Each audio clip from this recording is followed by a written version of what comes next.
After two enthralling rounds at Nogaro and Brands Hatch, the 2015 Blancpain Sprint Series third round is in Belgium at ZOLDER. In round two at Brands Hatch, Robin Friens led away from pole position, chased by the BMWs with Kevin Estra's McLaren and Craig Dolby's Nissan right in behind. Down into the dip and then up the hill to Druids, Friens kept his Audi in front. But while he drew clear, Olivier Lombard got it wrong on the exit of Druids Bend in the number 83 Bentley, spinning off onto the grass. The Rinaldi Ferrari was in the middle of the pack and it had this wild, lurid moment through the gravel at Paddock Hill Bend. And look, what an escape that was.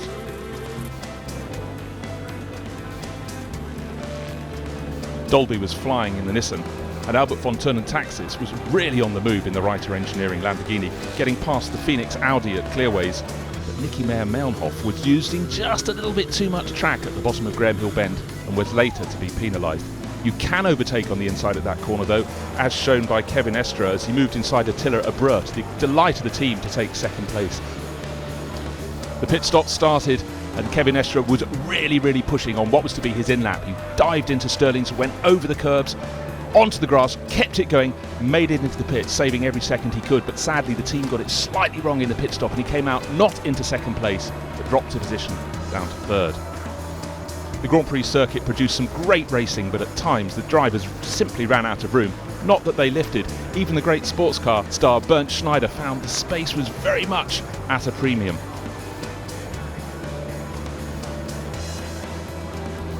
One of the stars of the second half of the race was Nicky Katzberg, who showed both bravery and panache as he passed first Winkelhock on the run to Hawthorns and then Walkinshaw at Graham Hill Bend. But no one, absolutely no one, could keep up with Laurens Vanthoor in the number 1 Audi, and he stretched the lead to 14 seconds by flagpole. Ardenia Brito brought the 77 BMW home in second place, with Rob Bell's McLaren third. So, after the disappointment of not starting at Nogaro, Vanthoor and Friens had every reason to celebrate. For ZOLDER, Robin Friens is back in the number 1 Audi, this time starting in a very Belgian liveried car, black, yellow and red for the team's home race. Friens and Vanthoor are looking to make it 2 wins in a row, so we caught up with Laurent to find out if that's going to happen. Yeah, obviously the first weekend in Nogaro we were looking strong as well, but it ended up pretty sadly, so we couldn't drive and take any points. Obviously this year our goal is to become champions, and that was not the way it should go planned as the first race. But then after Brands Hatch, like you said, it was an awesome weekend, and we actually dominated free practice, qualifying race 1, race 2, and we as well took the lead of the championship. So now, of course, it's our mission is not only to defend it, but to extend the lead and then make life a bit easier at the end of the year. In the number 2 WRT Audi, Christopher Mies will be looking to beat the duo along with his teammate, local driver Enzo Ida. Brands Hatch, the performance was there. We finished the first race in second position, but because of a problem in the pit stop, which is a pity, but it's how it is. But the performance was there, and I think we can continue here in ZOLDER, especially with it's my home track. It's the home track of the team. It's quite a small track, but it's a nice track. You know, I did a lot of races here. One 24-hour race with the Audi also back in the time. It's just nice to be here with all the Belgian fans, and the people around are very cool here. So it's nice. Bentley Team HTP will be hoping that Vincent Abril and Maxi Bouk at least get to start this weekend after the non-start at Brands Hatch, while Jules Simkowiak has a new teammate, Tom Dillman. I don't know the reason, but I got a late call on Tuesday night, and yeah, I accepted the challenge. First time driving the GT3 car in dry condition ever for me, so yeah, quite a steep learning curve. McLaren showed really strongly at Brands Hatch last time out in the Sprint Series and arrives at ZOLDER looking very different because the cars have a new blue and black livery replacing the white. Nicolas Armindo will be joining Philippe Vlasic in the number 54 entry. And the 55 is shared again by Rob Bell and Kevin Estra, who won the endurance round at Silverstone. We caught up with Kevin.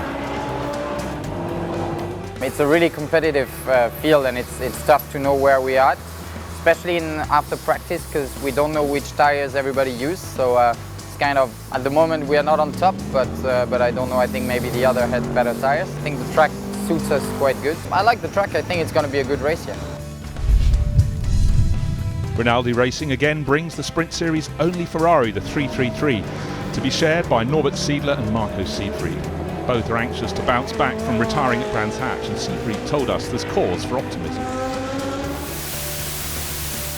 We know that we had some struggles throughout the last qualifyings, like France or inaugural, but we really found some things out on the car which helped us, and we think that if we get it to the point, then we could be in the position to be further, at least further up, as we have been in the last two races. The GT Russian team brings its pair of Mercedes for Alexei Karachev and sports car legend Bernd Schneider, who will again be going for Pro-Am class honours in the yellow number 70. The second car is the patriotically Russian liveried red, white and blue SLS for Alexei Vasiliev, who's sharing again with Marco Asma. Now, will the big SLS be suited to the twists and turns of Zolder? We asked Asma to explain whether they can mix it with the Audis, Ferraris, Bentleys and McLarens. I raced here in 2007, I think it was, in a Formula 3, and then we did the same event last year, so I've been here twice.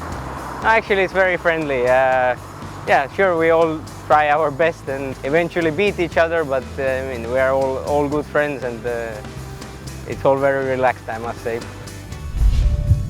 Albert von Thurn Taxis is in great form this season in Reiter Engineering's Lamborghini Gallardo, but his regular partner Nicky Katzberg is absent this weekend on duty elsewhere, and so an old friend of the team has returned.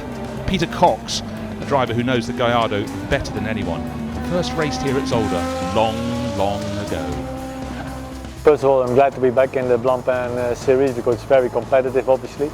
Well, basically Hans Reiter, the team owner, called me if I could help him out for this weekend. Actually, it is my home race. I live only 34 minutes from home. It is a good atmosphere, they're nice people. It's a small, tiny track. It's quite technical, and yeah, I like to come here. And as you said, I've been here in the beginning, and then a long time not. And now the last couple of years, I had some more races here. Yes.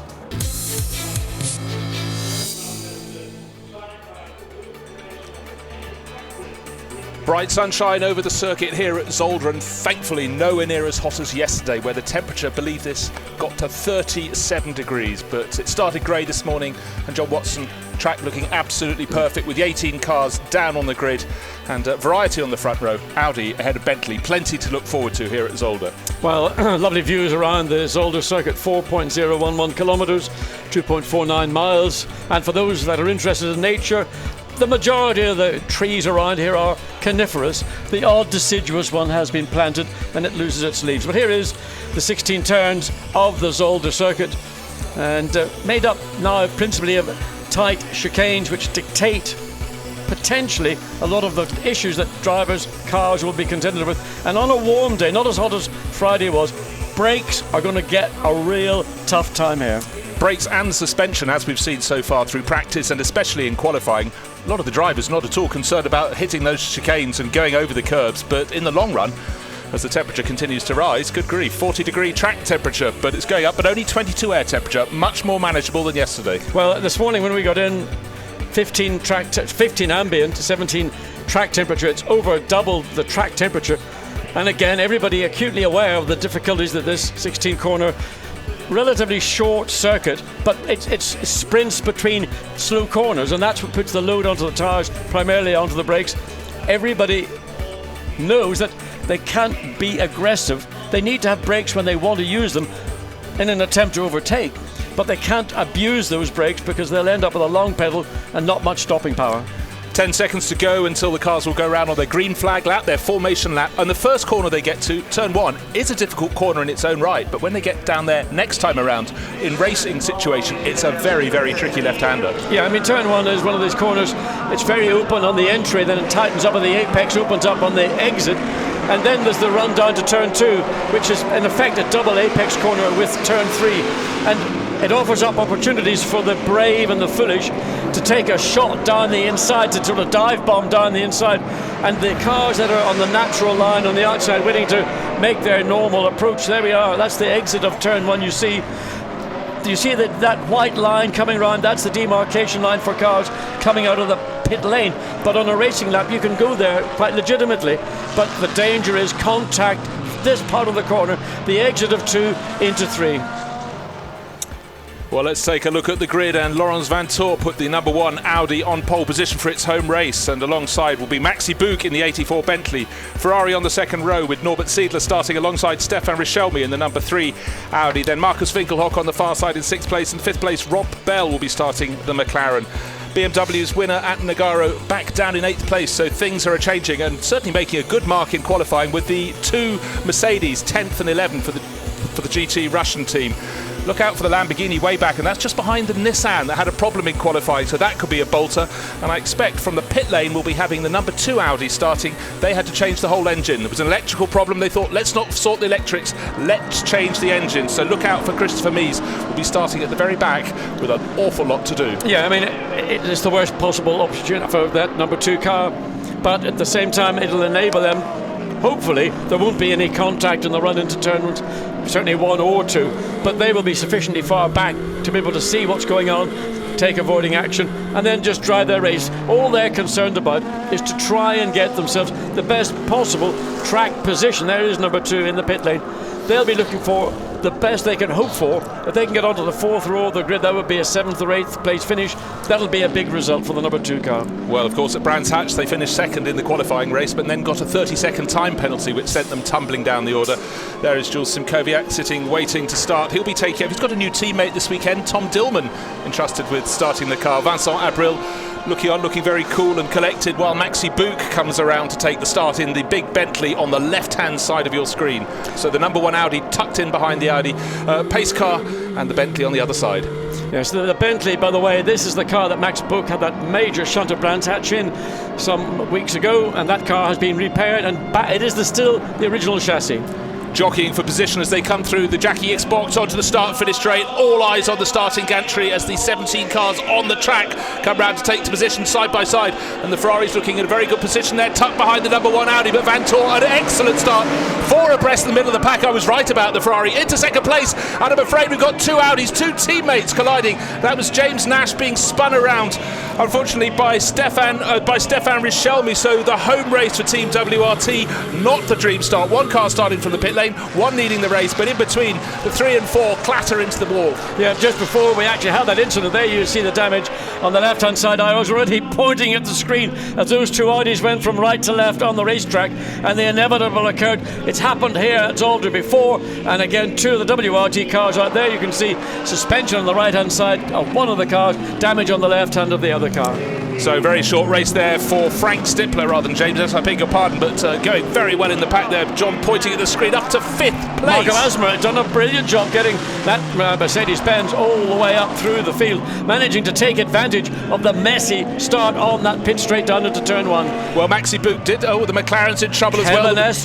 Kevin Estra, so in fact starting from the pit lane for the number 2 car maybe was a dream position, but the Bentley, Craig Dolby pushing very hard. He started in 12th place and he's up to 1, 2, 3 into 7th place, so he gained when those 2 Audis clashed. He kept out of trouble. That car's got a lot of speed in it. Yeah, that was not Kevin, it was Rob Bell in fact behind the wheel of the 55. I think McLaren an Audi being spun around on the exit of turn 3, or the Lamborghini, Peter Cox being spun around on the exit. You could see what happened coming out of turn 12. Tail contact, so already 4 cars in contact, or 2 of them certainly out of the event. So at the end of the opening lap, Laurens Vanthoor not too worried about those behind. He's got 1.1 seconds, and certainly Siedler is weaving around behind Maxi Buch in that battle for 2nd place. He nearly got it on the run to the first corner, but the Bentley prevailed. In 4th place we've got Markus Winkelhock. 5th place going great guns in the Pro-Am Mercedes is Marco Asmer. 6th is Valdemar Brito, then Craig Dolby 7th. Bernd Schneider in the 2nd Mercedes in 8th. 9th is Marco Bonodomi, and 10th Philippe Vlasic in the 2nd of the McLarens. What an opening lap, a lot of trouble there. Well, there was a lot of trouble. Now we've got still yellow flags all around the racetrack, so no overtaking coming up into turn 5. This is the first of the 3 chicanes around the racetrack, and it looks like this is going to be, well, there's, what is that being picked up? That's the number 4, I think it was either the 3 or 4 Audi that had limped away from that first corner shunt, and then no, the number 3's come into the pit lane just now, so that was as far as Frank Stippler managed to go before his battered car dropped onto its suspension into the gravel there. So So we're also looking for the Rob Bell McLaren. We saw it making its way very slowly up the back straight. We don't know whether that car made it round or, in fact, so we're saying the McLaren were somewhere in the gravel being pulled away as this race. And there is the number 3 car back in the pits. That's not going to get going again, I would imagine. This, if it's not just simply bodywork damage, maybe it'll be some mechanical. Well, anyhow, they're losing time hand over fist. They sit in the pit lane. Person not losing any time at all is Laurent Vantor. Has he stretched his advantage? No, it's come down very slightly. Maxi Bouk just edging closer in the number 84 Bentley in second place, and still going really well. John pointed to screen, really admiring the job that Marco Asma has done. But for number 3, that was a very, very short race indeed. For Stefan Richelme, started third on the grid, but sadly, that contact, they didn't even get to the first corner before he hit. But he also did the worst thing. He clashed with a teammate. Well, who clashed with who, I don't know. The right-hand side of one car was heavily damaged. The left-hand side of the car in the garage is heavily damaged. So who was responsible? The bottom line is, on the run down to the pits, in the pit straight to turn 1 at the start of a race, you know, I know everybody is anxious not to concede positions, but not at the cost of 2 of your team cars. Just seeing in the back of that previous shot, we saw the 83 Bentley in 11th place. Stefan Ortelli's in the pits. He won't be having any racing this afternoon, and Stefan Richelme explaining all, suggesting he was hit from behind and spun around. Did you read the hand signals like that, John? I saw the hand signals. I'd like to see a replay of the start of this race to see which of the 2 Audis.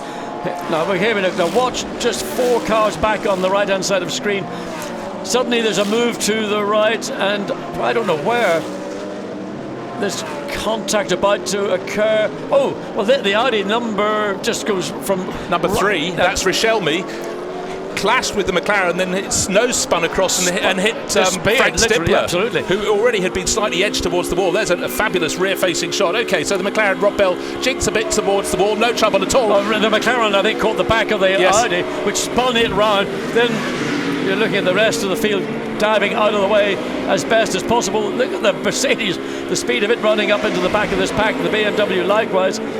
Well, I think I just said they're 4 abreast, but amazing onboard footage, but it won't make good viewing at all for Rob Bell, for Frank Stippler. And look at the bodywork robbing on that. That was the number 4 that got clashed. Craig Dolby in the Nissan, he stayed way over to the right of track coming into turn 1, avoiding all the incident, but of course he was so near to being taken out by the number 3 Audi spinning across the track in front of him. You do sort of feel there'll be many drivers with very many different interpretations of that situation on the run to the first corner. Looking now on screen as the number 2 Audi that started from pit exit works his way up. Enzo Ida on his home race up to 14th, probably about to go to 13th. Yes, he gets past the Fjordbach brothers car into 13th place there, so he's gaining ground, but he may yet get into the top 10, which is what we suggested that was what he needed to do. Now going great guns in the 70 Mercedes, as you'd expect, is Bernd Schneider. He has just lost the position in the last lap. Craig Dolby has demoted him, but to have these 2 Pro-Am class cars running in the top 10, they're doing exactly what they came here to do. Very much the case. And Marco Asma in the 5th place.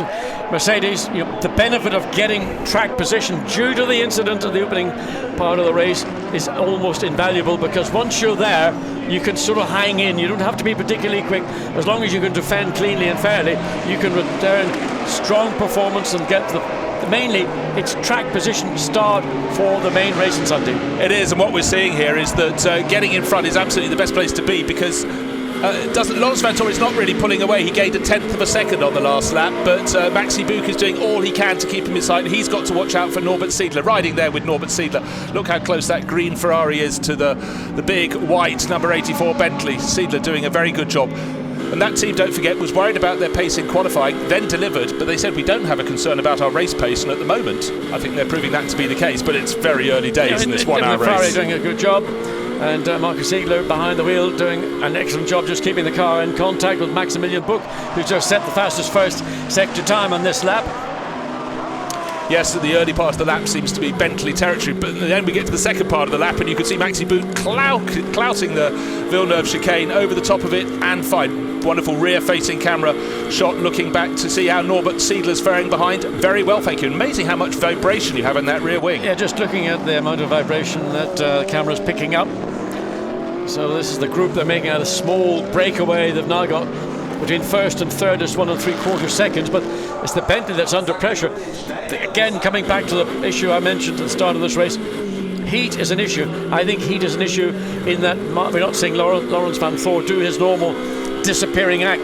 He knows that his car operates better in lower temperatures, so he's not straining the car at this point. He's got a comfortable 1.2 second lead. He knows this battle for second place is going to occupy Maximilian Buch, so that means he's got a little bit of breathing space and he can do lift and coast into corners.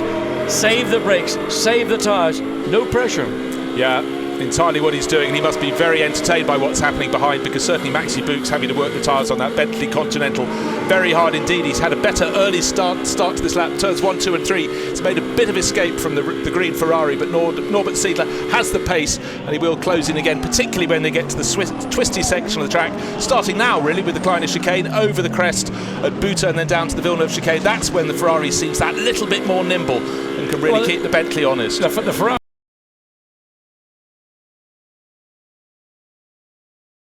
Ferrari coming into the Villeneuve chicane turns 8, 9 and 10, and then they immediately follow by turn 11. The Bentley's a well-balanced chassis, works extremely well, good aerodynamics. It's a light car, looks a big car, but it's very light for the size. But then again, under brakes, the Ferrari closes down. It's on acceleration now, back up to through this little sequence of 12, 13 and 14. V8 turbocharged power of the Bentley just give it that little bit of an edge, but again under brakes. Yeah, 3 sets of chicanes around the circuit, and the Ferrari loves every single one of them, closing in, closing. Last lap he was a quarter of a second behind as they come past us, the big rumble of the Bentley, and then tucked under the rear wing. Oh, the gap's gone out by 1/10 of a second, and all along Lawrence Van Thor is just starting to creep clear. 1.2 seconds it was, 1.3, now 1.4, and as you said, he's the driver controlling his tyres, and right behind they're fighting for position. Of the two cars, the Ferrari on its own is, in my opinion, the quicker of the two. He needs to look and find there's parts of the track we can see where he's got an advantage.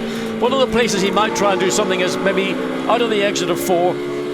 We know that the Bentley's able to pull away marginally, but if you can get yourself close enough coming down here to put yourself into a position to get alongside, in this case the Bentley, then you can take the corner away. But not at any point have we seen the Ferrari really looking as if it can seriously challenge for second.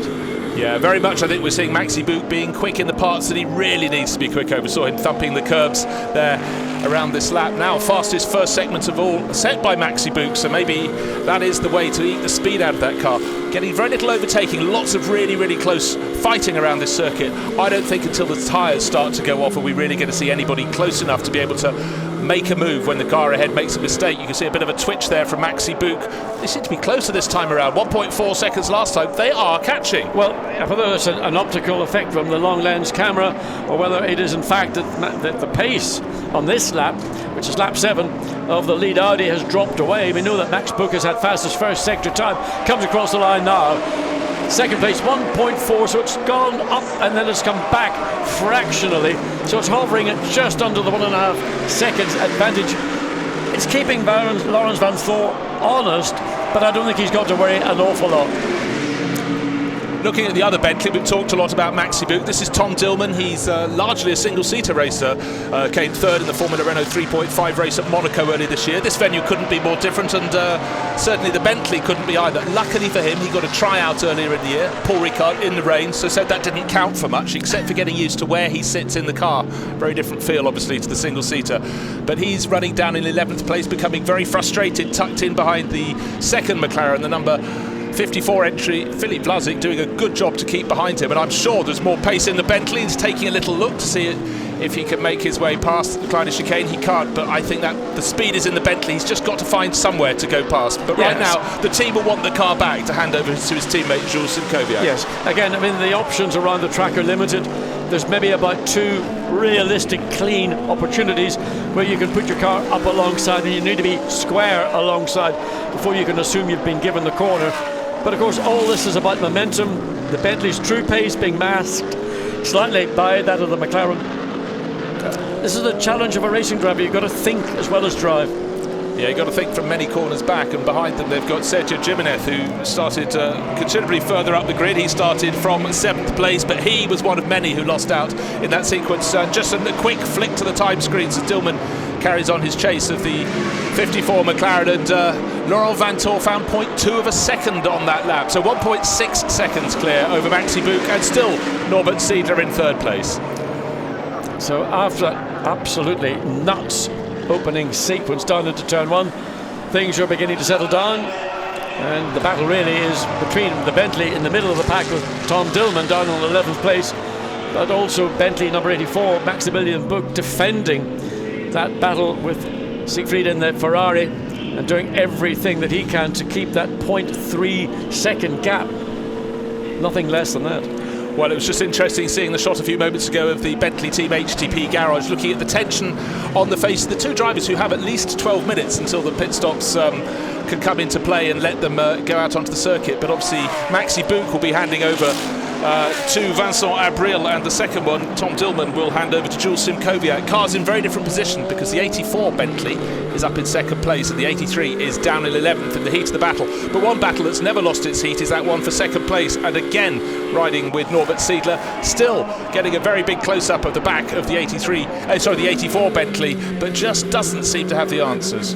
No, the pace of the Ferrari clearly, in my opinion, is slightly greater than the pace of the Bentley, but it's not sufficient to make it an easy option. And where the Ferrari is strong and the Bentley is not quite so, when it comes to the straights, it's that V8 turbo power that the Bentley is enjoying gives it the advantage down into turn one. Not so much you can do here into turn 2, 3, forget. 4, you're going to be right on the tail of the car to even think about it.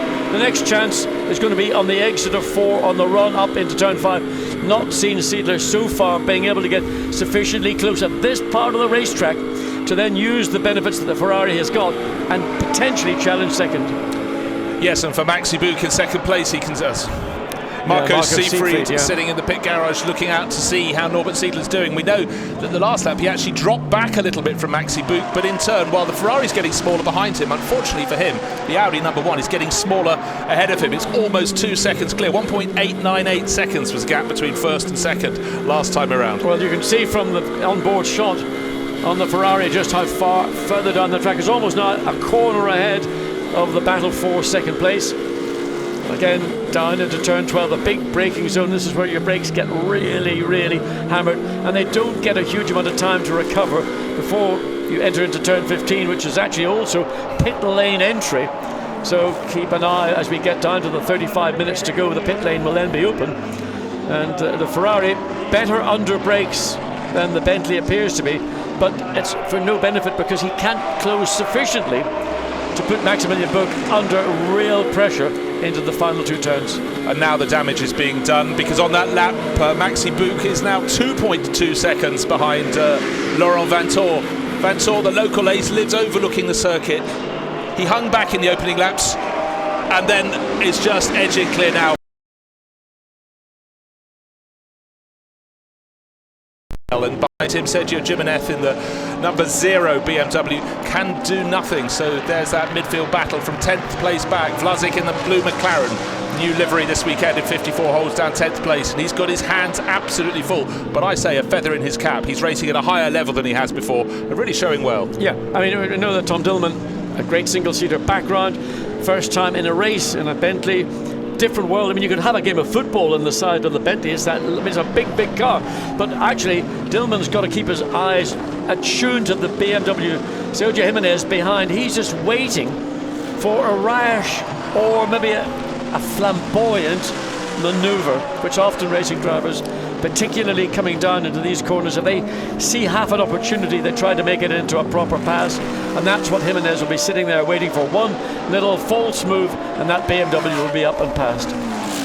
Well, Jimenez, all the way up from Brazil, had some great racing earlier in this series, and now he's seeing, as you say, John, an awful lot too much of that Bentley ahead of him, seemingly unable to do anything about it now. And in turn, just behind this 0 Bentley, you can see how the Bentley just pulls away on the run back towards the pits. And right behind him, he's got Enzo Ida, who had to start the number 2 Audi. There it is with the yellow rear wing from pit exit. He'll be frustrated too, wanted to get in the top 10, and now he's come up on this 4-car battle.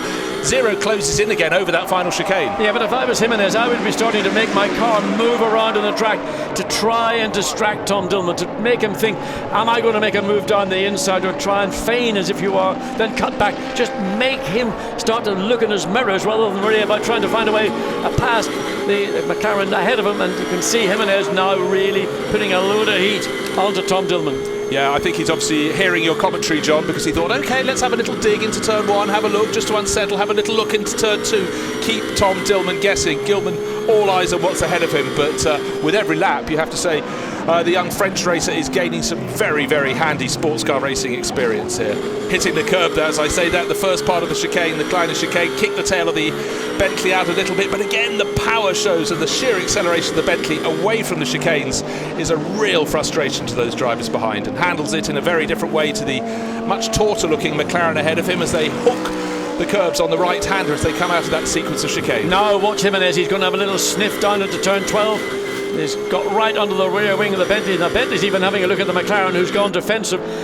So this group being held up in effect by the pace of Valchek in the McLaren. So it's frustrating for Dillman, but he's not able to do an awful lot about it. Jimenez is trying to make the situation work favourably for him.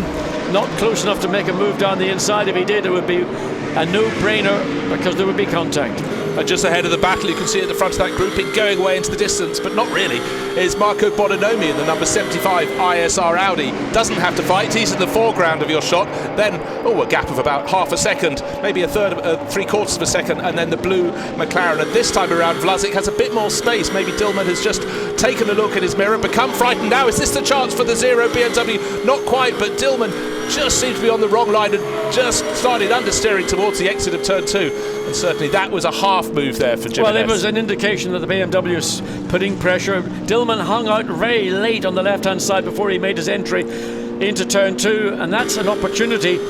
It doesn't take Jimenez many more requests to say, I'm going to take it and I'm going to go down the inside and I might even compromise you, but you've left the door open, and that would be a legitimate move.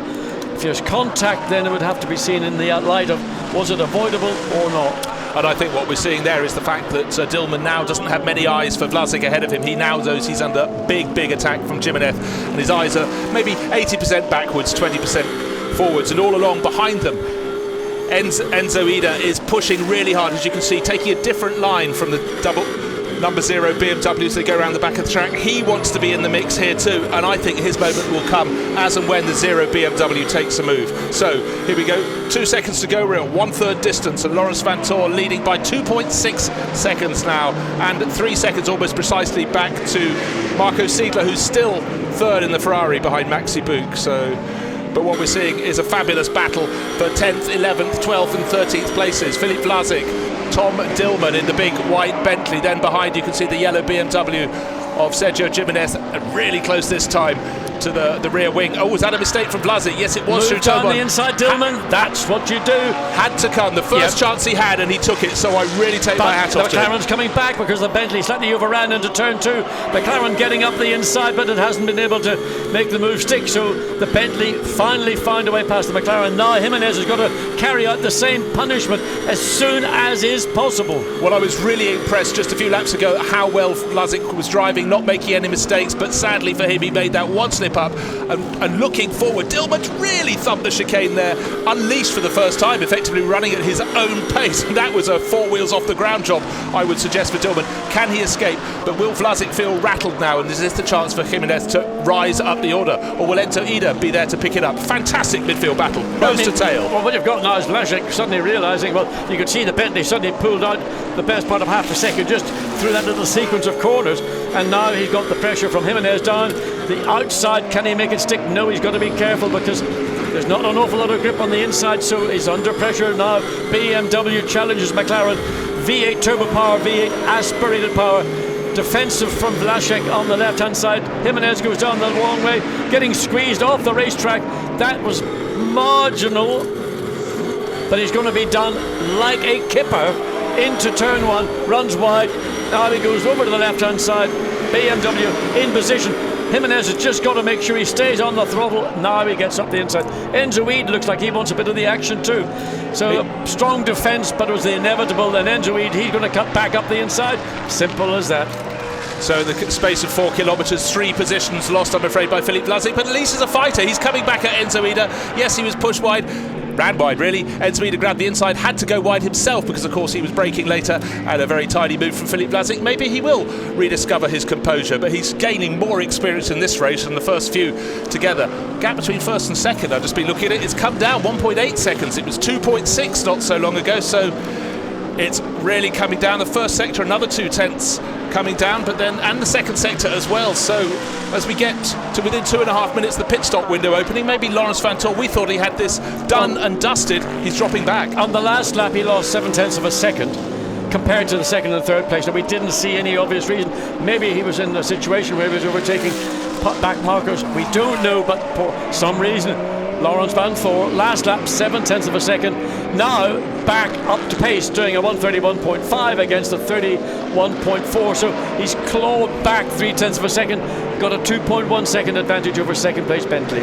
Well, he clearly has pace in his gift, and let's see the pace of Enzo Ida again, looking down the inside of Filip Vlasic, but the McLaren still holds on to 11th position, but he goes frequently wide on the exit, and this is precisely the final corner where Enzo Ida gains. It's not that he goes wide in the exit, he's just into turn 15 slightly too quickly, compromises his track position. Now Enzo Ida up the inside this time, but again Vlasic just takes the long way around, gives him working room, gives Enzo Ida working room. Now for Enzo Ida, he's got to not go round, don't go round the outside, Enzo, you're wasting your time. You'll be in that big pile of gravel in the distance if you try that, but you have to say, there've only been a couple of mistakes from Filip Vlasic. He has really stepped up. Enzo Ida has to keep a cool head. We know, as the pit stop window is in just 1 minute's time, that Enzo will be handing over to Christopher Mies. He's just got to not be in trouble. Very frustrating to be at the back of this pack. He's kept his cool so far, but that little move down into turn wasn't quite going to stick. Vlasic stayed ahead, holds on to 12th place for now, but Ida would have wanted to be in the top 10 when he handed the car over. So we're just under 44 seconds, the pit lane will open, so the leaders will come in, should they so choose, at the end of what will be their 16th lap. Just interested to see which of the runners is going to take the option of coming in early. Laurens Vanthoor's last lap 1:31.3 against a 32.0 for Maximilian Buch, gap up to 2.8 seconds. So where that 0.7 of a second went for Laurens Vanthoor, which he lost 3 laps ago, may just simply have been something we didn't get a view of. It was not the pace of the car. The pace is back where it's always been, and that's right at the very front. Well, maybe he was just cooling the tyres for a lap, but it's 2.8 seconds, and still Vlasic is big push. He's been in every shot all race, John, I'm fairly sure of it. Very, very entertaining, but Enzo Ida started from pit exit, still having to get his way by. When we come to the pit stops, of course, if you're Belgian Audi Club Team WRT, you've got 4 cars to pit, but after the first lap, they've only got 2 cars to pit, so they've got much more space. It gives them more flexibility. They could bring them in on the same lap. One's leading the race, the other's in 13th, so there's certainly great enough distance apart. But will Ida get as far as the pit stops? He's getting very fighty indeed. Well, in my view, I would bring Enzo Ida in now. Correct. Get him out of this battle, get Christopher Mies back into the car, get hopefully out in clear air, and let's say leapfrog the McLaren team, get that car ahead as quickly as possible. The Temp2 Racing, I would assume, may not be quite as sharp in the pits as WRT are. We know that their pit stops are normally metronomic, and that's one way you can give yourself an advantage. Make your stop early, get out of the battle, and then have the chance once you go back on track. Yeah, I absolutely concur with that. As Laurens Vanthoor starts another lap, the gap will have gone out a tiny bit. 2.9 seconds now, but still just over half a second between Buch and Seidler. So drivers getting ready. That's the 83 garage. That's Jules Simkowiak. He's the garage closest to pit entry, so he's waiting next time around. And Simkowiak's this time around. So that's Tom Dillman, his debut in the Blancpain Series. Well, for today, he's got the main race tomorrow coming in, and he'd just risen to 10th place, just set his fastest lap once he got clear of Filip Vlasic's train. And we have the Sergio Jimenez coming in behind him, then the McLaren with Vlasic, and then, as predicted, John, Enzo Ida. So, in fact, there's no advantage other than in the times in the pit stop, so Tom Dillman is going to hop out. And Jules Simkowiak get in, so there's the door open now.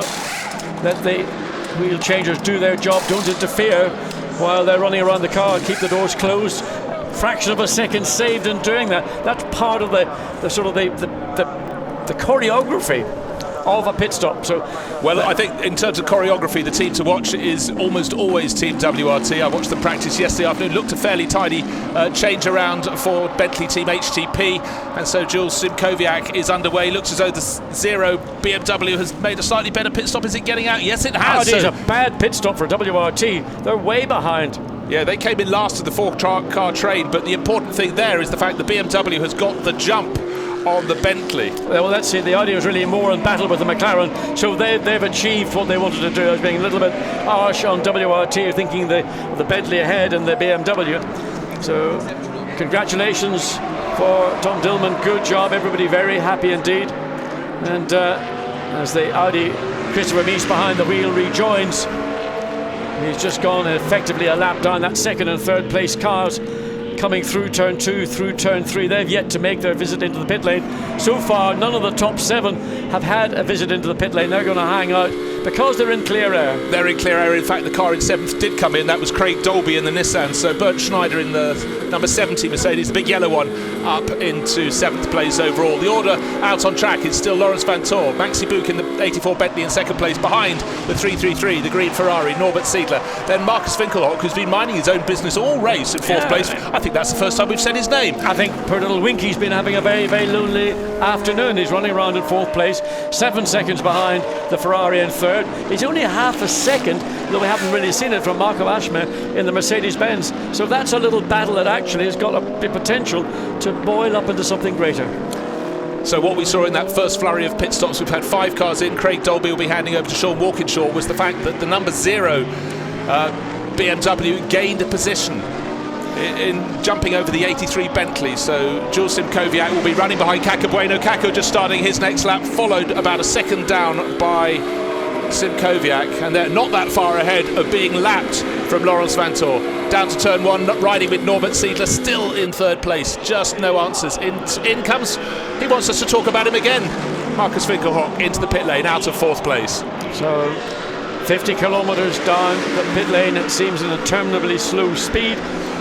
It's all in the interest of pit lane safety. These pit lanes are not massively wide, and with cars coming in and tyres changing, drivers changing, you have to impose a speed limit. I saw an old clip of a race many years ago. Cars were coming down the pit lane at well over 100 miles an hour. In fact, probably closer to 120 miles an hour in some instances. Those days, some might say sadly, are gone. Yeah. In fact, in pits, particularly like here at Zolder, you're almost safer on the other side of the pit wall on the circuit. Drivers could at least see you. Certainly safer in the car. Yeah. So, just over half an hour remaining in this race. Well, let's call it precisely half an hour. The difference between first and second, 2.8 seconds between Lawrence Vanthoor and the 84 Bentley. Maxi Buch still being kept honest there by Norbert Siedler. Who's going to blink? Who's coming in first? And you've got to really think, as in the background you could see the number 2, Christopher Mies, Audi that had already pitted, of course, taken over after Enzo Ida started from the pits. But there is our race leader, Lawrence Vanthoor, coming in. Here we go. Yeah, and he's come in with about 2.5 minutes effectively before the pit lane would close. He's going to hand over to Robin Freins, and one would expect this to be an all fact second and third have all come in, so they've all opted. I thought maybe the Bentley might have stayed out 1 lap longer, but you know, there's a lot to be said. If the leader comes in and you're running in 2nd place, follow him, do what he's doing. Well, you have just got that chance if your car can go up onto the jacks, go back down with a new driver on board and hit the deck again first, that you could just steal that half second. The gap between first and second when Vanthoor came in, he was 2.8 seconds clear of Buch. There it is, and Robin Freins always grabbing it. That should be a big enough advantage to not be trouble during the pit stop. But between Buch's Bentley and Norbert Siedler's Ferrari, 0.7 of a second. That much can be gained and lost. We could have a change of position for second. Let's see. So Vincent Abril in behind the wheel of the Bentley, and off it goes, clear pit lane. Oh, and the Ferrari just again sneaks. This has got a position. It's place made a change. position. That's a place lost. And the race leader remains in effect. The race leader, as Robin Freins is now out of the pit lane, he can get up to racing speed. So there's great frustration for Bentley. A fabulous opening stint by Maxi Buch. Almost looks like he wants to overtake on the pit exit. Can't do that, sir. Round the long left-hander, and they'll rejoin the circuit before Stero Achboch, the second corner.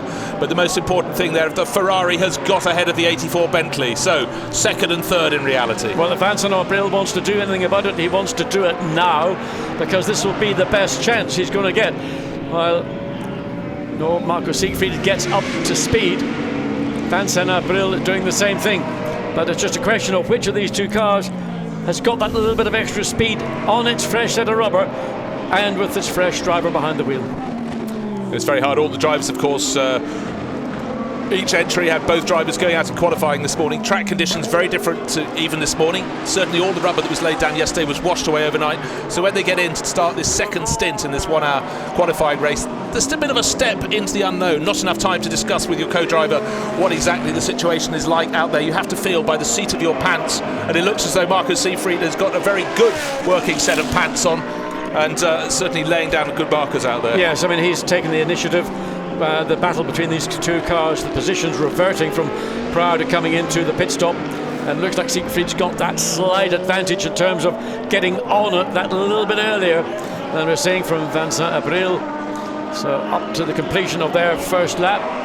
Good job by Norbert Siedler, and he's pretty happy with that. Good pit stop by the crew Rinaldi Racing team to get this green, this lime green, an attractive colour. Thank goodness we've got a colour like that. At least it stands out. Yeah, and it looks fantastic in the garage too, but once it's out, whether it's bright or it's not bright, that car looks absolutely brilliant. And really, you just feel with Rinaldi Racing, they go their own way. You know, they're not prepared. They made that really, really clever pit stop, but it must have been frustrating in the first part of the race for Norbert Siedler, but he didn't put a wheel wrong. And very, very close on track. Bernd Schneider still going, hasn't come in for his pit stop yet, but he has to do it in the next few seconds. We've got 1 minute 20 seconds till the flag comes out. Can he get background? Well, let's find out. So the BMW just gets ahead of the Mercedes, so car 70, and well, it's listed as having pitted. I think the transponder. Everybody's pitted according to the timing and scoring. They've just kept Schneider on board, so it's a transponder issue. One of the last was Marco Asmir, who actually got posted in first position on lap 21, but he's also come into the pit. So the number 70 Mercedes, which was being driven by Bernd Schneider, has now been taken over by. Oops, and all tripping over each other as they come through. Alexei Karachev has taken over from him. So again, looking at the crests and drops and the swoops of the circuit here at Zolder. Plenty of action going on, but it's very, very hard to overtake. The chicanes aren't really the place to do it. It's when someone's made a mistake out of a chicane that you have half a chance, particularly if it's something like a Bentley where you've got all that acceleration. The big V8 turbo. For some reason, in timing and scoring, we've got Marco Asmir, who was... Well, he's in the pits now. Yeah, but he's been in the pits twice, apparently. I don't know what that indicates, but they've been in twice. They're now obviously not the leader of the race. That's Robin Freens, who's coming across the line very shortly. And it's the Ferrari now behind him, some waiting for that to clear on the timing and scoring to see what the gap is between what was a battle with the Bentley and the lead Audi. Got up to just over 3 seconds, and it was round about 2.8 at the point. Now it looks like Robin Freens has got the best part of a 8-second advantage over second place Ferrari.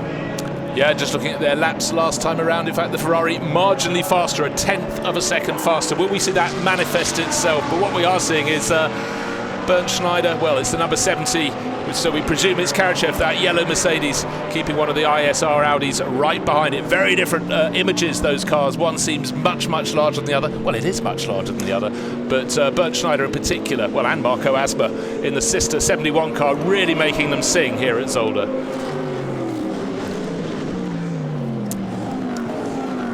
Over the chicanes, just waiting for the screens to recalibrate. It's now at least marked it down as Alexei Vasiliev in the 71 Mercedes, taken over from Marco Asmir. We don't believe they're in the lead of the race, though our timing screens tell us that they are. On timing and scoring, I don't see how that could even be possible. I think it's just they haven't clicked over on the timing and scoring.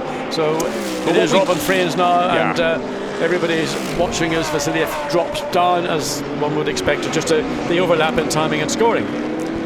So it is. So back established in the number 1 Audi in the number 1 position. That's Robin Freens. His gap 9.082 seconds. So that was not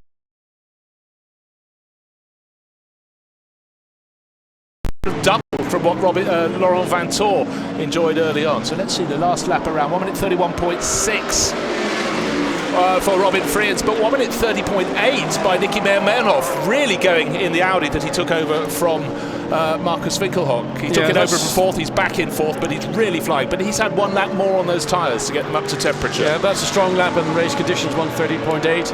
When the race leader on the similar fresh tyres doing 131.6. second place 131.9 and third place 131.8. So the gap at the front in terms of lap times hovering around 2 and a bit tenths of a second. Nicky Meyer-Melnhof, an inspired run, currently in 4th place, but whether he can do enough, he's 2.6 seconds behind Vincent April in that 3rd place Bentley. At that pace he will certainly close up to it. Whether he can then do any further progress is a matter of, well, can Nicky keep his head? Well, let's find out. But one person who has to keep his head is in the number 2 Audi, seeing it there at the back of that chain, the chain, whatever you want to call it. But no, he will be so frustrated. That car has plenty of speed, but it had to have an engine change, started from pit exit, and it's so difficult to make space around Zolder. Christopher Mies taking a look at that number 2 Audi, but almost any shot so far in this race in the background has been a black Audi with a yellow rear wing. It's always been fighting from the back, and he can only dream about getting past this train of cars, but where's he going to find a place to do it? He's trying each side of the track on every bit straight. I mean, Philippe Salaquada's got the same basic car, same straight line performance, same braking performance. It's only just simply a matter of independent setup of each car, and Christopher Mies clearly looking to find a way to get ahead of Philippe Salaquada, but so far not being able to do so. The ISR entered Audi is just managing to keep ahead there. You can see the differences in the run down in terms of taking 0.2 of a second, 0.6 of a second, 2 seconds on lap 22. But then, of course, as it's got closer, the gap that he's taking, the segment times are dropping away. So little more Christopher Mies can do on the tail of Philippe Salaquada, other than have a punt up the inside, looking to get alongside. Thinks the better of it. That was intention was there, but the judgment, the head said no. I'm not persuaded I can make it a clean pass. Well, he knows he's still got more than 20 minutes of this race remaining. That was definitely a marginal call, and I think he chose right to back out of that situation. But as you said, John, dirty air is all he gets. He's desperate to get clear and have a crack at the 70 Mercedes with Alexei Vasiliev on board. Can he get round? But sorry, Alexei Karachev, and he's certainly got the speed. But now this time has Salaquada left enough of a gap. Try the outside, try the inside. No, there's no space. Don't lose the nose of your car. So Mies probably bubbling inside his helmet, or alternatively staying calm and enjoying it. But at least he's still out on the track. Several of his teammates, of course, the 3 and 4 Audis, didn't make it around the opening lap of the race. So he's still in line for points, and they aren't. And maybe that's an important element. It's important because not finishing, the points in this race are relatively minor in relation to what you get on the main race, on Sunday. What is key is your grid position. Your grid position is dictated by your finishing position. So those 2 Audis that got tangled in the opening run down to turn 1, their grid position has been determined. It's at the back of the grid. Yeah, coming here to Zolder, their local race, Belgian Audi Club Team WRT, as Christopher Mies gets closer and closer to Salaquada. Must have really hoped they might get 4 cars inside the top 10. Well, at the moment, they've got 1 in first place, which is the number 1 entry, Robin Fritz, pulling away. And the second one, number 2, with Christopher Mies, not in the top 10. He's down in 11th. He's taking a jink left, he's taking a jink right, trying to keep Philippe Salaquada on his toes. But still, the 75 Audi from ISR stays in position. But now, John, up the hill, the long way around. Can he maintain position as they come down into the braking zone, into the Villeneuve chicane, turns 8, 9 and 10, does a good job. Brave move, though, gets tapped at the rear as a consequence. Nonetheless, he still maintained that overtake, and he will be delighted. That was I've never seen a car go the long way around over the top of 7, down into the compression, then into 8. Simple geometry suggested he had a lot further to run around the outside, and you have to say too that Philippe Salaquada was gentlemanly, and he realised that his race wasn't run, but his time in 10th place was over, and he gentlemanly did not turn into the corner and allowed Christopher Mies to make that move stick. Now let's see what Mies can do in the number 2 Audi. How quickly can he get on the tail of Alexei Karachev in the number 70 Mercedes? Still going really well as the sister Mercedes up. Number 71 he's down in 13th place. It was a slow pit stop, but the bonnet is slightly loose at the front. Well spotted, John. The metal catch on the bonnet on the left-hand side looks like it's become detached, so it's beginning to lift slightly. Shouldn't be a problem, but nevertheless it's just one of those little issues that you become, certainly the pit will be aware of it. We can see it obviously on TV because of the quicker parts of the circuit. It's getting lift up. So let's say we're looking at number 1. We know they started from pole position. They were first of the front runners into the pits and out of the pits again. with Laurens Vanthoor handing over to Robin Friens. Friens is now 8 seconds clear of the second place Ferrari, number 333, with the Bentley, number 84, losing second place in that peak pit stop sequence, with Vincent Abril now running the 84 in third place.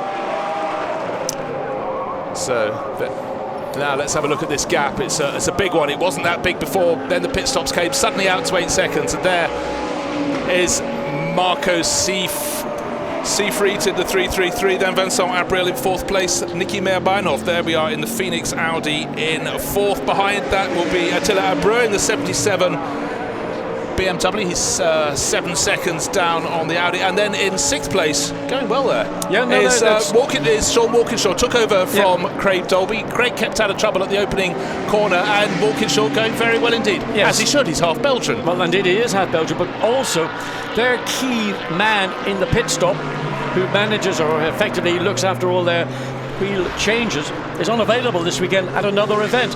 So Craig Dolby and Sean Walkinshaw were slightly concerned about the time that they might not be able to maintain. They do a very good pit stop around about 21 seconds, but obviously the team did a good job. So that car is in sixth place, MRS GT Racing.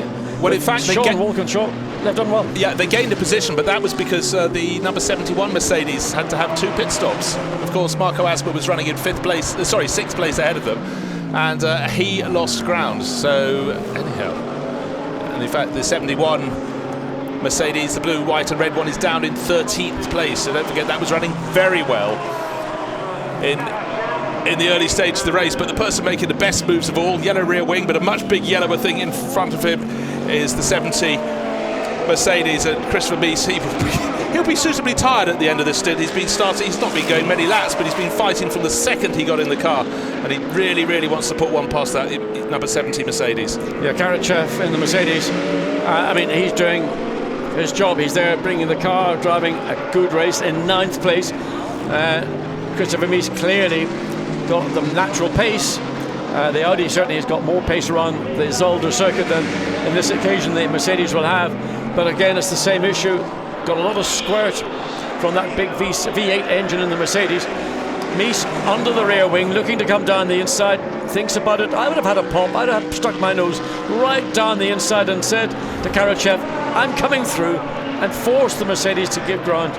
I'm coming through, get used to it, but obviously deciding not to be too much of a hero right now. Christopher Mies is, where does he think he really fancies his chances around the circuit? Karachev keeping a very classical line around the route, but Salakada is keeping Mies honest too. I think that's the issue, but certainly Philippe Salaquada is running at the pace the 2 cars ahead of him are running at, which is being dictated by Karachev. Now Mies comes up alongside, looks to look down in the turn 5, again can't get it done.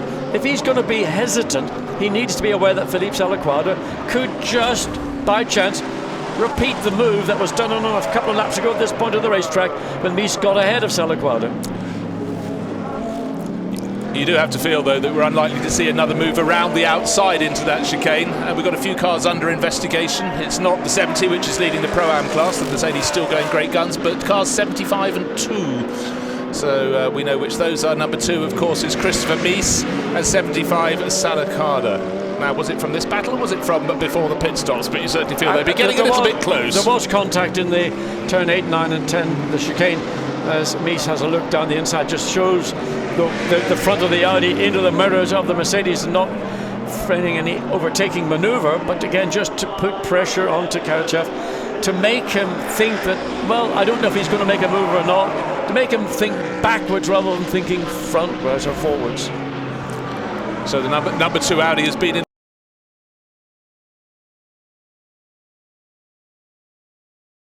in the thick of the battle, starting back there, and particularly having gained places early on. Let's look at this move again. Christopher Mies going around the outside there at that point of the long arcing left-hander down to the Villeneuve chicane. It didn't look as though he's done enough, but then Salakada realised we will clash if we go in as we are. He backed off a little bit, and then, why did he hit him up the back? Why did he have that extra speed? Because Salakada was carrying his own pace. Christopher Mies had to make an adjustment to get the car because he'd gone into turn 9 offline, so he was slower in the middle transition from right to left, and Salakada was quicker. Now, He could have backed off, but he chose not to, and that's why there is a little bit of an investigation, and it's only a little bit of an investigation. It's not a full-thrown, judge and jury, but nonetheless, it was avoidable contact. I suspect it'll be waved by, but Mies down the inside this time, left it very late to make his mind up about thinking about taking the chance. He didn't really put Karachev under pressure at the point he could have done. Now he's got a better chance coming up into turn 15, but maybe his best opportunity was lost 2 corners ago.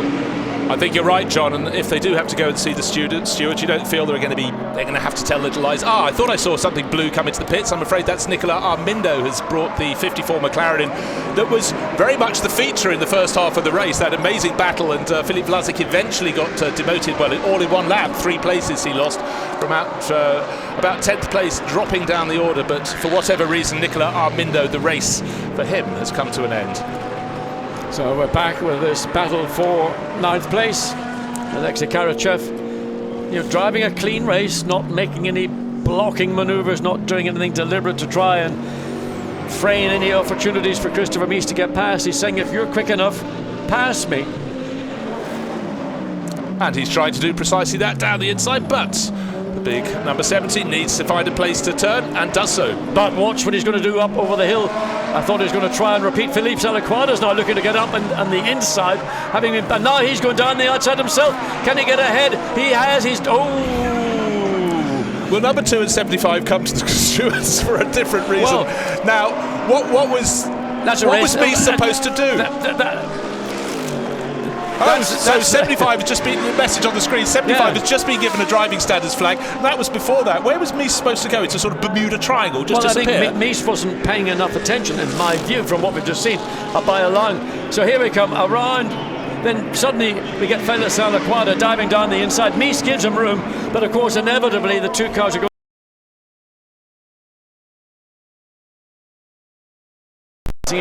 There was no deliberate intent. It was just simply that part of the racetrack is sufficiently narrow that it's almost impossible to get 2 cars to get through there without some light contact. Well, it's entertaining. That's ISR. I'm not sure if they're enjoying life or not, because Filip Salaquada in the midst of the battle getting lots of TV time, but unfortunately they will be climbing the stairs, some of them to go and see the stewards afterwards. But the net result is that he still remains behind the number 2 Audi, and this fight isn't for the victory in this race, it's for 9th, 10th and 11th. Gap between 1st and 2nd has come down. It was 9 seconds, it's 8-7, now 6.5 seconds. Fastest driver last time around, in fact, was not Marco Seifried, who's closing in the Ferrari, but Vincent Abril, who's back in 3rd in the Bentley. He's 2.8 seconds back on the Ferrari, so not as close as the battle was before the pit stops. But the battle that is close, of course, is still that battle behind Karachev, over, round, underneath Karachev, perhaps. Yeah, I mean, Filip Salaquada's dropped away a little bit. Christopher Mies using a lot of the curb on the inside of the exit of turn 10, trying just to hook the front wheel on the inside to give him that little bit of additional bite. Can he move down the inside this time? He's going to. Oh. Well, there's given room. Look, the Mercedes made the room. The pass.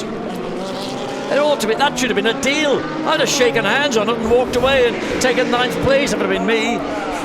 John, the level of frustration I can feel ebbing from your side of the commentary box to mine as you looked at that move. As you said, the door was open. I think he just hesitated, thought it wasn't quite enough open. Now almost kissing as they come out of that chicane onto the start-finish straight. I look to my right under the rear wing. What's that, 0.01 of a second? No, it's got to be. On the inside.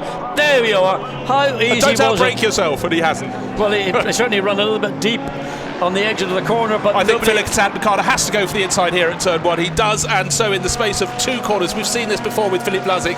Now Alexei Karachev. I think these drivers with slightly less experience, when it goes slightly wrong, they don't respond immediately. Well, it's difficult. They're under a lot of pressure. You get one driver all over you one way, the other way, and suddenly that pressure is released, but before you know it, Filip Salaquada is seeing a way around as well. So that's where experience, basically, that's what it's all about, experience, comes in. And now it's Albert Fontana Taxis. We saw Peter Cox spin on that opening lap. The number 88 Lamborghini, well, the only Lamborghini in the race, has had a quiet time. Cox closed right back in, and now Albert Fontana Taxis is having a look. Can he get past Karachev? Don't forget, Karachev is leading the Pro-Am class, doesn't want to throw that away.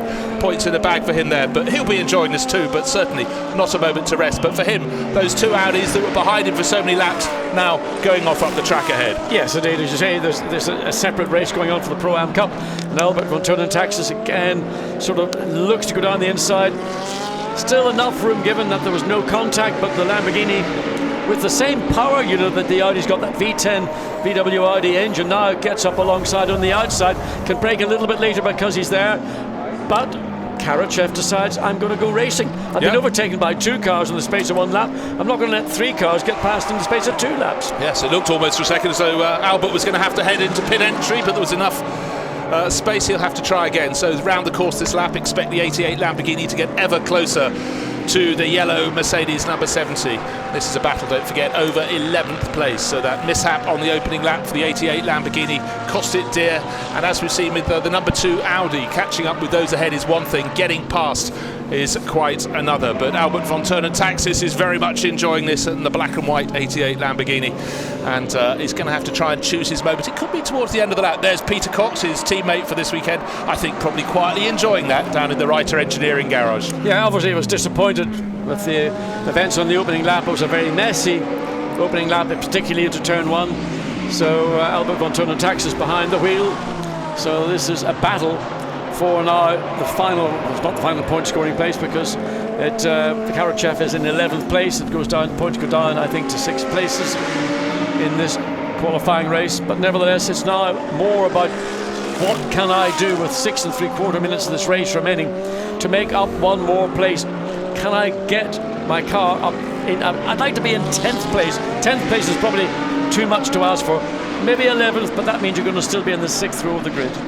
Yeah, so points tomorrow down to 10th place, and Albert having a look up the inside this time around. It should work, but not close enough into the penultimate corner, and you can see Albert getting a bit of a slip towards the outside there, sort of outbraked himself. We'll have to do it again. Points today's race, as you mentioned, John, only for the first 6 finishers. 8, 6, 4, 3, 2, 1. We've already had down the inside. I didn't think he'd be close enough to make the move into turn 1. And yes, time to clap the hands at Reiter Engineering. So all that applause for just a rise to 11th place overall. Well, you've got just under 6 minutes remaining. Now he's up into 11th place. Philippe Salaquada is a further just under 3 seconds ahead. So it is doable with 5 3/4 minutes remaining. I think we have to say that the top 3 are unlikely to change position. Looking now at the 84 Bentley with Vincent Abril bouncing over the curbs. He's 3.7 seconds back on the Ferrari, and in turn Marco Seifried is 5.7 seconds down on race leader Robin Fried. So it looks as though Vantor and Friens will be able to get victory in the qualifying race at Zolder to add to the wins they picked up. Now this is closing right up. It looked as though 6th place was in the bag for the Nissan, but Sean Walkinshaw is really going to have to work in the number 73, because the number 0 BMW, which lost out in the pit stop sequence, Caca Bueno, is closing right onto his tail. It was 1.7 seconds down, and now this time that's come down 1.3, and another person leading the class. We've seen the number 70 leading the way in the Pro-Am, but the 83 Bentley is leading in the Silver Cup, so that's a good debut for Tom Dillman. Jules Simkowiak running around in 8th place there, leading the way in the Silver Cup. Now let's ride with Caca Bueno, always entertaining. And he's going to see what he can do. He took 1.3 seconds off the car ahead of him. That's the number 73 Nissan. Sean Walkinshaw still holding down 6th place. But let's see, we've watched how the Audis try and go about their overtaking, with Christopher Mies putting on the masterclass as he worked his way up the order. Now over the rise, you drop down over Butter towards the Villeneuve chicane, and certainly the BMW is closing in. How good is he under braking? Walkinshaw, very tidy line. Ooh, staying a little well tidy on the way in, but went in a bit late.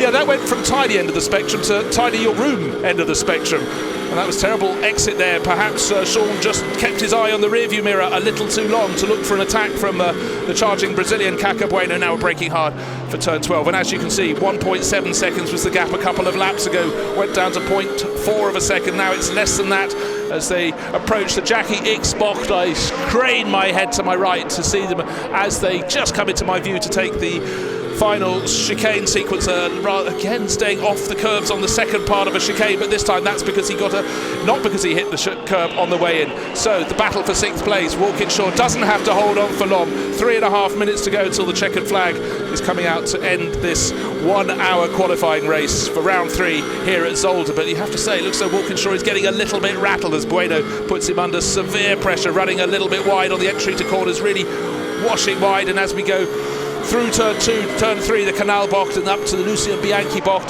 the power of the Nissan under acceleration as its turbo chimes in is certainly worth seeing, but Bueno's got him under pressure. Now this is last time around down to the chicane. You can see washing wide at the entrance and then just running over the curbs. All 4 wheels on the wrong side of the line. I'm not saying anything, but sometimes they like to investigate for that. But it was in the full heat of the battle, and still Sean Walkinshaw comes to the same point of the circuit again, over the big crest and down to the chicane. Does he turn it better? Yes, he does. Does he take the whole chicane? Yes, he does this time around. So lesson learned, and Bueno is now feeling bottled up behind him and looking to see who's behind him. It's Jules Simkowiak closing in the 83 Bentley. We've seen many of these trains of cars around Zolder. It's been hugely entertaining. The 1 hour is almost up. I almost wish it wasn't, but the tyres on some of these cars will be thinking we're almost up because they've been worked very hard. The temperature's been rising through the course of the race, not only for the tyres, of course, also in the cockpits. Way cooler than yesterday when we had a real heat spike hitting an unbelievable 37 degrees before a great big electrical storm last night, but that's irrelevant for now. The track is as it is. As you can see, the windmills over Zolder just turning slowly, but what's turning fast, of course, is the clock. And Kaka Bueno with less than 2 minutes till the checkered flag. Time is running out. Can he force another mistake from Sean Walkinshaw? There was a half mistake and he didn't manage to capitalise on it. This is the early part of the lap and the part in which the Nissan seems particularly strong, and then as we get towards the chicanes, the BMW closes in. But anyhow, the driver who's had the most serene run of all after handed the number 1 Audi in the lead of the race, Robin Friends, took over from Lawrence Van Tor, and they clearly had an exceptional pit stop, a really good in-lap, a really good out-lap, and the gap had been 2.8 seconds before 2.8 seconds before that pit stop, and it went out to 9 seconds. What's it now? It was 5.7 seconds last time around. Is it going up or coming down? It really doesn't matter if it's coming down because it's a healthy lead over Marco Seefried. Seefried now coming up to the start-finish line. 5.7 seconds becomes 6 seconds precisely. So in fact, there is Lawrence Van Tor. I think he can feel fairly confident that his teammate for this year, Robin Friends, will make it 3 wins in a row. They took the qualifying race at Brands Hatch. They took the feature race.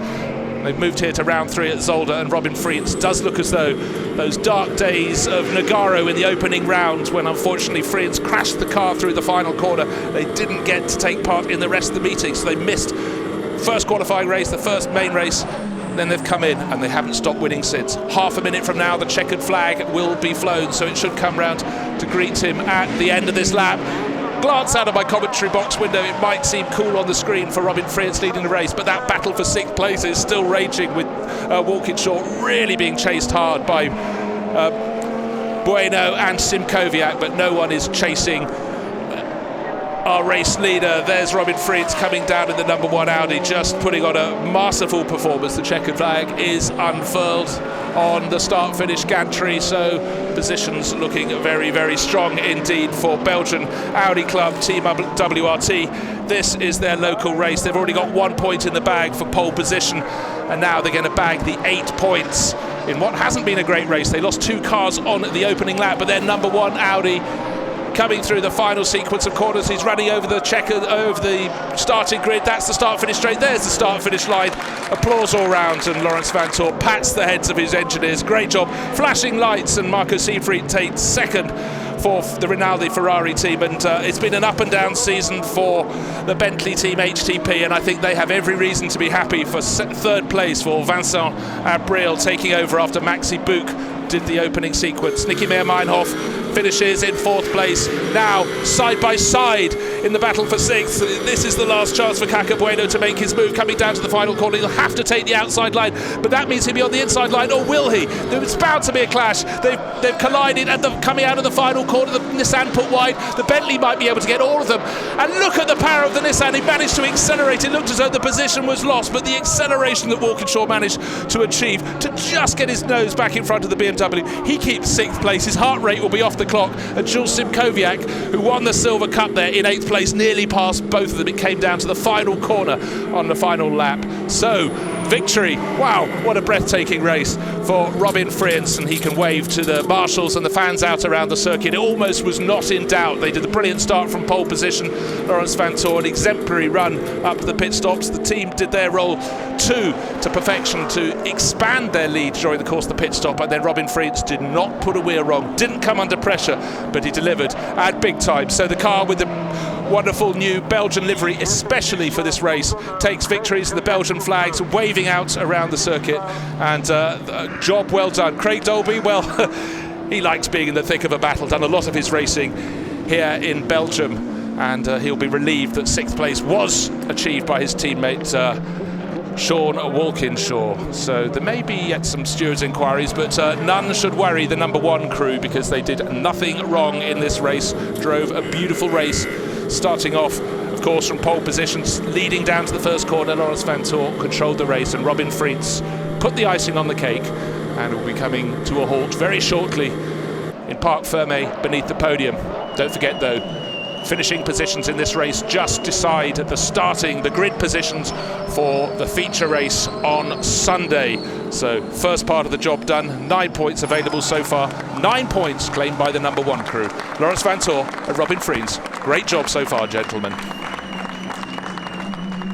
In the background of the shot, you can see the green Rinaldi Ferrari. Looks fantastic, goes incredibly well, and a cheer from the crew at Rinaldi. Very, very pleased indeed with the job that Norbert Seidler and then latterly Marco Siegfried did, and the number 84 Bentley comes in alongside, lost that 2nd position in the pit stops, but still good, useful helping of points for Vincent Abril and the driver who started the race from outside of the front row, Maxi Bouk. So there you have it, Audi, Ferrari and Bentley achieving the 1, 2, 3 here at Zolder. The feature race, of course, tomorrow, Sunday, starting at 3:15. If we can have more of the same, it's going to be fantastic. And so, the fastest man down there may well be Robin Friends, but the 2nd fastest is our man, John Watson, down at Parc Fermé. Thank you, Bruce. Robin Friends, congratulations. Thank you. Winning in your own country, how special? Well, tomorrow's a big one. It's a good start. It's a good feeling to have family here. My dad, my parents, everybody is here to win in front of them. But yeah, the Ferrari is pretty quicker than us at the moment. So we still need to work on tomorrow. That's the main issue. You said the Ferrari is pretty quick. Where do you think it's quicker than you? Well, we don't know. We don't know. I mean, today he was a bit quicker. I asked my engineer to let know the gap every lap, and it just went like 1:10, 2:10s every lap. So yeah, even though I was in the lead by 8 seconds when I came out of the pit, so I was not really pushing like full power. So well, we will see what the car and us and Laurens still got in us. Well, you go and enjoy it with your family. Congratulations, well done. Thank you. So very quick off the mark, John Watson there grabbing our race winner, Robin Friends, who's been sharing, of course, with Laurens Vanthoor. And yes, as he said, victory, but always a racing driver. They always have something to consider. So he's worried now about the pace of the Ferrari. Certainly it looked very impressive out around the circuit, but the gap between 1st and 2nd at the end, 5.5 seconds, but the race was controlled by that number 1 Audi. Beautiful blue skies, and I hope the fans have enjoyed that first race. And John Watson is down in the pit lane, of course, with the Ferrari drivers. Marcus Siegfried, I've just been speaking to Robin Freins, and he reckons your car's quicker than the winning Audi. Yeah, I recognized that we were catching up at the beginning of my stint. I didn't see him, and then all of a sudden he appeared in front of me, which always keeps a driver then biting for and fighting for. But I think it was just tiny steps all the time, so it was not enough to really catching up. But I think, as we have proven at Brands and also at Nogaro, we have a good race pace. The only thing what we had to work on was the qualifying. Norbert did a great job this morning, yesterday, and then so we were now in the front of the grid, and that helped us really quite a lot. And the guys did a real marvelous job in the pit, because the HGP Bentley we just overtook while pit stopping, so that was the key. Thank you, Marco. Norbert, you had a great start, but the battle with the Bentley really was won in the pit stop. It was, yeah. Actually, I cannot overtake him. I was a bit faster than the Bentley, but I was not able to overtake him. But yeah, the race was good. The mechanics did a great job, and yeah, thank you to Marco as well. He did also a great job. And let's hope for tomorrow, and we will be on the podium tomorrow again, hopefully. Look forward to seeing you. Many thanks. Thank you. So great to see that though Audi took the race, Ferrari are certainly taking the battle to them. And you have to say, with Bentley finishing in third position, not very far behind at all, as we saw. They just lost the position there during the pit stops, but Bentley certainly coming on strong. And as you can see, Audi, Ferrari, Bentley, 1, 2 and 3. In the background we've got the number 83 Bentley that finished in 8th place overall and took the Silver Cup honours, and then the bright yellow number 70 Mercedes took the Pro-Am class this time around in the qualifying race. So 5 marks among the 4 awards down there at the podium, and it's been a fabulous start to the weekend here at Zolder, and really I think holds great things in store for the race tomorrow. And let's have a thought too, though, for number 3 and 4, the other members of the Audi WRT team, because of course they didn't get as far as the first corner in the state they'd like to be, having clashed on the run down to turn 1. But the Bentley drivers are people we want to hear from, so let's find out what Bentley can tell John Watson. Vincent April, you finished third, but really the overtake was in the pit. You had a sticking wheel, I gather, on the Bentley, and that cost you the position.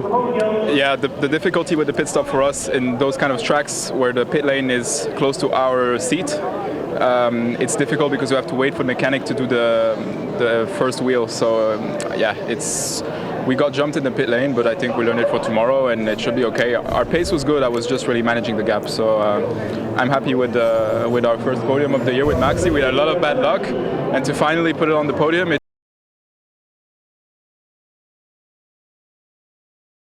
says Max, but I mean, under the circumstances, on the podium. Yeah, really happy. When we arrived to the weekend, we didn't expect that. We did a good job over the night to find something for the race. I'm pretty happy with the team. They did an amazing job, because it's never easy with the pit stop with our car because it's so big. So no blame on them. And I think for tomorrow we have a good base. Good man. Well, get up on the podium and enjoy it.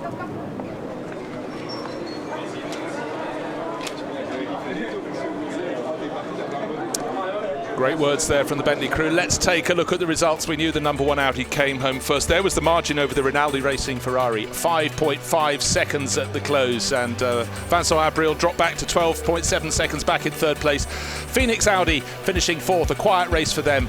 BMW's always in the thick of the battle. They took 5th place with Abreu and Brito, and really definitely in the war at the end. 6th place, the final point to Craig Dolby, but it was only just Craig Dolby and Sean Walkinshaw. That clash at the final corner with the number 0 BMW, almost giving the chance for the 83 Bentley to go from 8th to 6th, but the Nissan just stayed there. Points down to 6th place, so the final points today. A great taster for tomorrow's race to the Nissan team in 6th place, but the honours definitely to Robin Freins and Lawrence Vanthoor. And on the final screen you can see the Marco Asmo, Alexei Vasiliev Mercedes dropped to 13th place with that extra pit stop. And now let's go to the podium.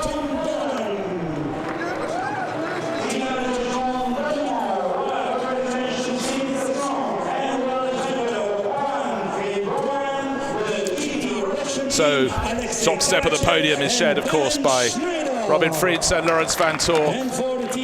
And then we have the Rinaldi duo, the Ferrari racers on the left.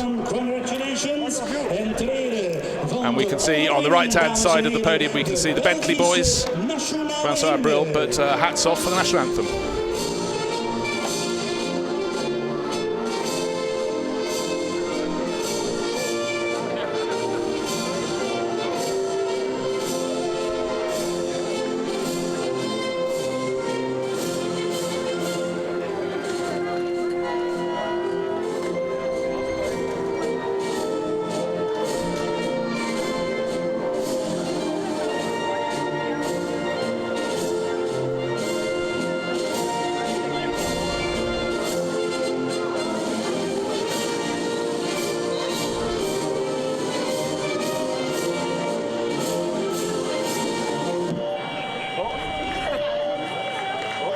So congratulations all around, and amazingly that's the first GT win on home ground for Laurens Vanthoor. So a Belgian and a Dutch driver with Robin Fritz taking the honours today, and just waiting for the podium present.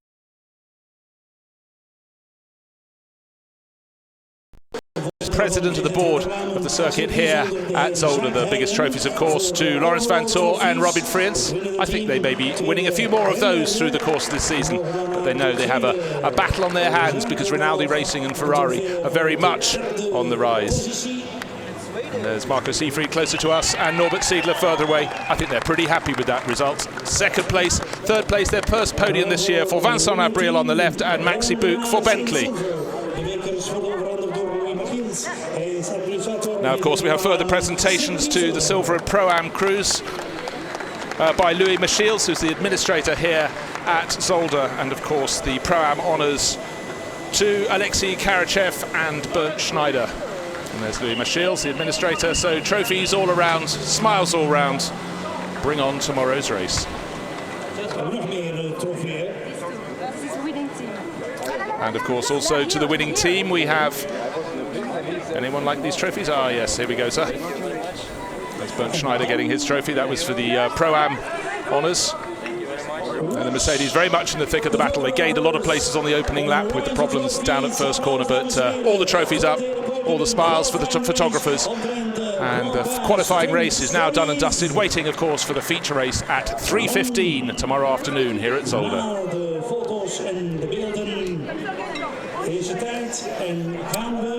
So, of course, waiting for the... I can't see the bottles of champagne, but I feel they're not lurking very far away. Just a chance for everybody to get a good soaking. The photographer's waiting at the bottom, but here come the bottles. Now, how fast will the girls to get off the podium? Pretty quick indeed. So, the honours to Audi, Ferrari and Bentley.